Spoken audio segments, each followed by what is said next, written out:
This is Super Yacht Radio. Welcome to Super Yacht Radio. In Malta 2025, this time I'm on a very special place with a very special person too. I'm very honored to have an interview with the Minister of Transportation, Infrastructure and Public Works from Malta, with the one and only gentleman. And I want really to let yourself introduce your personality, because Chris is someone who knows how to talk, as he also do that every day. And it represents also the quality not only of the work, but the results that came out in Malta already. Welcome to the interview on Super Yacht Radio, Chris Bonett from Malta. Thank you for this interview. Of course, you said you want me to introduce myself. Well, I am a lawyer by profession, and in Malta, the legal profession works very hard to try to attract. Many people think lawyers are just court lawyers, you know, the guys that are shouting and fighting with each other. But lawyers in Malta have a much more business-oriented approach. And in Malta, since the well before, but since the 1980s, we have embarked on a very good professional infrastructure when it comes to services related to maritime services that has served the country well.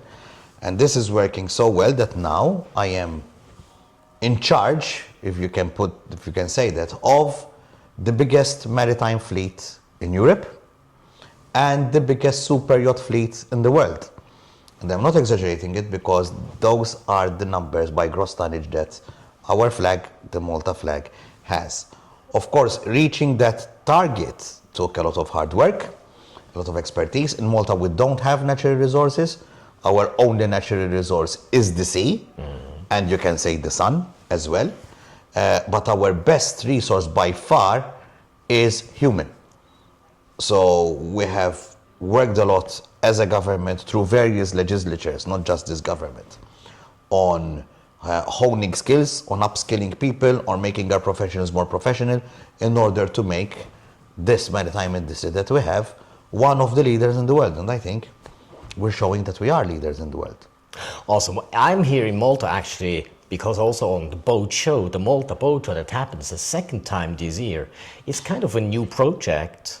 And since I know Malta, and also for a long time, we talk about 1989 when I came first time to Malta, and I saw the improvement from there to today. But especially since in the government of Malta, now with your position and before as well, changed a little bit the positions, the improvement took up speed tremendously. Now with your experience that you have, not only from the political part, but especially from the business in the economy, you bring so much value and experience within that position. So now, out of your perspective, what is it that makes it the most valuable part in the actions you take as a minister to improve that place Malta with its structures and the transportation and everything further? The obvious answer would be that we have legislation that makes it worth it to choose the Maltese flag. And I have to clarify a point. Just because Maltese lawyers have been and legislators have been intelligent doesn't mean that we're doing something wrong. Malta is a flag of choice. It is not a flag of convenience. If our flag was not trustworthy, I don't think the European Union would allow us to work in the way we are working. So I have to take my hat off to these people who built the legislation that we have, and that is a strong point. But if you had to ask me, what I think is the strongest point is not the legislation, but the strongest point we have is us. We are fast. It's speed. So if we have a client, someone who needs to charter a yacht, to register a yacht, to to carry out refits, all sorts of stuff. You can reach us easily. We don't have a lot of bureaucracy when it comes to work in the maritime industry. And we are repeating it also in aviation. So I think the strongest point we have is that we are fast, quick, and efficient. You mentioned the Malta Boat Show. You've seen me, how many times have you seen me in the Malta Boat Show? You saw me every day, right? Every day, almost everywhere, on every occasion, you are close to the people. Exactly, and that is key. The key is that we are accessible to those who want to do business with us. And we don't wait for business to come, we go and get it. So that is something, guys. That's a good one. This one, I really like this approach to going forward. Before it comes to you, you take it and you go for it. Yeah, So we the know, actions. we know we have a very competitive ecosystem when it comes to super yachts. So being small gives you a huge disadvantage because, of course, the size is what it is, but it gives you also a great advantage. I am in contact with the industry, with the Maltese industry, all the time. It takes us half an hour to schedule a meeting. It takes us 5 seconds to have a phone call. So that is how quick we tend to work. And this in the private sector and in the business world, time is very important. There's the old cliche, time is money. And it's true. It's true. So every time someone is looking for a service in the private sector, in business, the time factor is very important. And we make sure that we use it well. So we had situations here where someone wanted to register a ship from China at 3 o'clock in the morning Maltese time. You know what we did? We registered that ship. So we did not say, because we're sleeping, tomorrow we have to work. No, we just got up, went to the office and registered the ship. So that is something that I think gives us a competitive edge in this market. And then of course, we are people who know how to have a good time. So being with us is fun as well, which helps, because at the end of the day, businesses and business relationships are built on networking, and that is something that we value very highly. So our ecosystem works on good legislation, fast response, and a B2B infrastructure that is open for everyone who wants to carry out business in this country. You mentioned a very important point, which is building relationships and connections. In this regard, when it comes to communication, at the end, everything is communication. How important, in your personal perspective, is a great communication for a good success? It's everything. I mean, at the end of the day, the first thing to sell is image. So if you don't have a good image, you won't sell. So I think I'm no salesman, but they tell me it's the basic rule of sales. You have to be able to communicate with people, but rather than that, you have to be able to be understood by people. You got the point, understanding what has been told in a way that the transmitter actually gets the point across. If you understand what I am telling you, it will be easier for you to relate with me. And this is not just business, this is every day. But imagine if you use that in the business context, that gets the job done. In Malta, we know we have many advantages when it comes to our landscape, our country. We live in a beautiful country, so it's very easy for us to tell people to come over because people love coming here. So imagine us, how much we love living here. Me, by the way, too. I love it here too. Yes, of course. We have the best thing this island has done always is that it did not cry on the fact that it is small. But we took the positives of what we have and we maximized the potential of those positives. And it turns out we're very good at human relations. And human relations are very important in business. Now, with the human relation and the size of the country, which is really a small island with Malta and Gozo, and to keep up the infrastructure, which is also kind of communication within the transportation, also public work, what's the biggest challenge for you as a minister to manage a small island to keep the infrastructure in a way as good as possible, because the size limits actually the abilities and possibilities compared to huge countries. How do you do that? I mean, there must be a certain skill that you must have that you can manage this. I have to say something.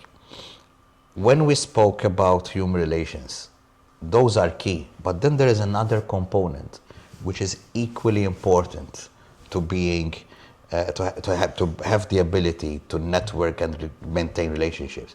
It's competence. Mm-hmm. I mean, I can be a nice guy, but if we're not competent people, nothing will happen between us. So if you have competence, then apart from being very good at setting up relationships, that's when the real business starts to happen. Now, we do have challenges. Yes, infrastructurally, we do have challenges. We are a small island, 24 kilometers by 16.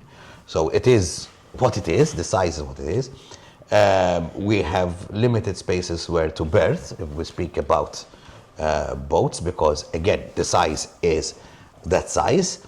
And in the past 10 years, we've seen a huge growth in terms of the economy. Mm-hmm. So the growth in the economy translated into also many people coming to Malta to work here, because it is a fantastic island with fantastic opportunities. And so that provides the challenges to the Minister for Infrastructure that he has to solve. Most of them are related to land transport. So right now there's this ongoing discussion in the country on what mass transit system we should be using. And something that I am very proud of is that trying to convince people not to use the car, one of the main key policy decisions that I have taken and my government has taken, has supported me in this, was to increase a lot the use of ferries as a mode of transport. We're limited in land, but we do have a lot of sea here. And that is something that we have to use even more. So in the next year, in 2026, I've announced 4 new routes for ferry services. So you're going to have Sliema, Bujibba, Gozo, and Marsa Scala, which is in the south. Marsa Scala to Valletta. When you can decide to leave the car and not use the car and use the ferry instead to travel in the busiest parts of Malta. That, of course, in the years has to be supplemented by a fast mass transport system that works better than the buses that we have today. If you manage to move people around, you can also give opportunities for people to go live in other places. We tend in Malta to live in the same area. So especially when it comes to this industry, everything is concentrated around the Valletta, Sliema, St. Julian's area. So we have to get people out of there and live in the other sides of the island. If we manage to achieve that shift in infrastructure, I think that what you have seen in terms of our business capabilities will only increase in the near future. Well, when you talk about ferry, I took this time the ferry from Gozo to Malta to go to the show. It saved me money, time, and it was much more fun than go with the normal regular ferry and the car. I couldn't agree with you more. And also there is another point that can be addressed with that. The risk of accidents is extremely reduced because everyone who is not on the road is a lower risk for everybody. Yeah, it's about convincing people to use alternative modes of transport in a country where the car has dominated for many years. Yeah. So yes, it's not an easy job, but it is something that I think we are going in the right direction. It will take time because culture shifts take time, but we owe it to our kids. I want my kids, I have 2 sons, I want my kids when they grow up to find a better country than the one I found. I'm sure they will. But now that comes something up as a question very important to me personally as well. With all this pressure, all this workforce, everything that you have that comes to you, how do you maintain your own health that you are so fit, so positive? How you think I'm fit? All right. What's I think that's the first thing we won't agree on. No, I'll be honest with you. I have to do more for my physical and mental well-being. Well, the job is taxing. The job is time-consuming. I spend a lot of time working. I don't have a choice because this is a ministry that requires 24/7 attention. Unfortunately, I get to see my family less, but they know that the job is tough. But you know how I look at it? I mean, being a minister, and especially transport minister, is a very temporary thing. There is a period of time. So I will probably be transport minister till the next election, which is due in March 2027. Yeah. Then I don't know what happens next. But so if there is a short span of time, you have to give all your energy, all your enthusiasm, that helps, in order to do a good job. Then, to be honest with you, I have a little secret. I have a good team of people around me. That's the secret. I don't do things on my own here. I have good people here in my office, in my secretariat, who are dedicated, who work hard, who love their country as much as I do, who have the same vision as me. They want to leave a better country for their kids. Then I have to mention the people I have at Transport Malta. Transport Malta is one of the largest government organizations in Malta, where you have the maritime section alone is one of the most successful sections in any other government entity that exists on the island. There are people there who are competent, who are nice people as well, and who work fast. So the components fit. And then of course there's Infrastructure Malta, and that takes care of the infrastructure. And I have to mention Yachting Malta as well, who has just organized this boat show that in a year, I mean, there was no boat show 2 years ago. So this was an idea that I had, because I used to go to other boat shows and I was very angry that we are so strong as an industry, but we don't have our own way of showing What we can do, Yeah. and what we offer in this country. Michael Mifsud from Yachting Malta was having the same idea at the same time. So we gave Michael all the support that he needed to set up the boat show. Last year was the first year. We started well. I mean, we had a look at what worked, what didn't work. And this year we had, I think, a boat show from hearing foreigners talk to me, not the Maltese, the foreigners, the people in the business talk to me. They were already comparing it to certain other boat shows that happen in the Mediterranean, which for us in the second year makes us really, really proud. We had over 160 yachts, we had over 75 exhibitors. We used 1.5 kilometers of quay around the fantastic place, which is the Cotonera docks, which is one of the most beautiful places in the world. I know I'm biased, but if you look at the scenography that we had, the surroundings that we have, I was a there beautiful and it place. was amazing. And by the way, as it is the second year for the boat show, it's a great job that Yeah. all of you did. And you mentioned the team. I totally agree. A team makes it all, with a great leader that can actually lead the team in the right way and let them the freedom that they use to do their work. Now, when it comes to that, looking further, with all the experience, all the challenges, everything that you have done in your life, when it comes to the younger generation, you meet your youngsters and they ask you, what is it as a best advice you would give to a youngster? What would that be? Oh, it's the same advice that was given to me. I mean, but circumstances have changed, you're right? Right? I grew up in an era where you had to read, you had paper, today everything is digital. Yeah. And we're digitalizing even more. So information is more accessible. But ultimately, there is only one thing you have to do. And I will say this, my grandma used to say it to me. And my grandma always said, hard work pays off. And that's key. No matter in which era you're living, no matter in which country you're living, if you want to achieve something, you have to work hard. There is no easy way how to get things. You have to work hard. And this is a mainstay in Malta. This is something that has always distinguished us over the years. We are very hard workers. We love to enjoy ourselves, as you have seen. So when we're having a good time, we don't work when we're having a good time because we enjoy it. But when it comes to work, we work really hard. And there's no Saturdays or Sundays. I mean, if you have to work to achieve something, then your primary focus should be work. And if everyone does it in the same way, everyone thinks the same, that we all should work, then you'll get the job done.